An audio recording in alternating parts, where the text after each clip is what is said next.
বইয়া সুন্দর পরিবেশ দেখি দেখি যাই আর গিয়া কই দেই আর গিয়া জানেন নি গাইস যাই আর গিয়া হসপিটাল। আসসালামু আলাইকুম বিওয়ার সবে কি তাহরটা ভালো আছেন?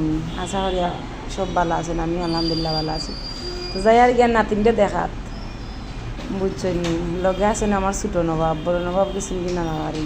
তো দেখো আমরা মুলিবাজারেরও বিল্ডিংটা আমি ছোটোবেলা থেকে দেখি আইরাম, যে ও বিল্ডিংটা মানে ওটা শুনছি বিল্ডিং কোড মানিয়া করা হয়েছে না, দেখিয়া বন্ধ করে রাখা হয়েছে।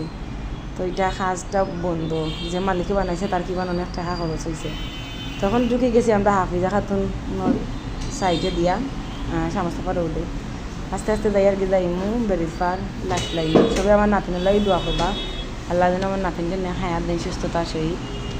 আর আমার মতন খেয়ে রান কম বয়সের নাতিন পাইছেন অবশ্যই কমেন্টও হইয়া দিবা। আর আজকের পরিবেশটা খুব সুন্দর। আর দেখে দেখো আমরা মাহফুদ আমার বুয়াত আছেন আমার কুলো, আমরা যাই আর গিয়া একটা কথা চিন্তা করলাম, জীবনে মানুষের লগে যত কম কথা হইবা ততই ভালো থাকবা, মানুষের লগে যত কম মিশবা ততই ভালো থাকবা।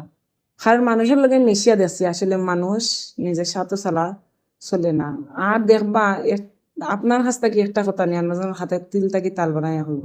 চাই মনে করি মানুষ নামক প্রাণের সাথে অযথা কথা হওয়া ঠিক নাই, প্রয়োজন ছাড়া মানুষের লগে অযথা কথা হওয়া ঠিক নাই। যত কম কথা হইবা ততই ভালো থাকবা, শান্তিতে থাকবা। তো এদিকে দেখো কাইচ্ছে আমরা বেরিফান এখন ধীরে ধীরে আমরা মাহফুদলাম যাইমু, লামিয়া উঠে যাইমু তিনতালাত।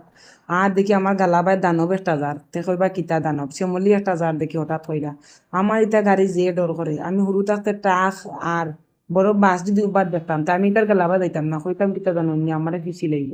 আমার মতো এ ধারণা খার ছিল, অবশ্যই হইয়া যাইবা। আসব ভালো থাকবা, ভিডিও ভালো লাগলে শেয়ার দিবা।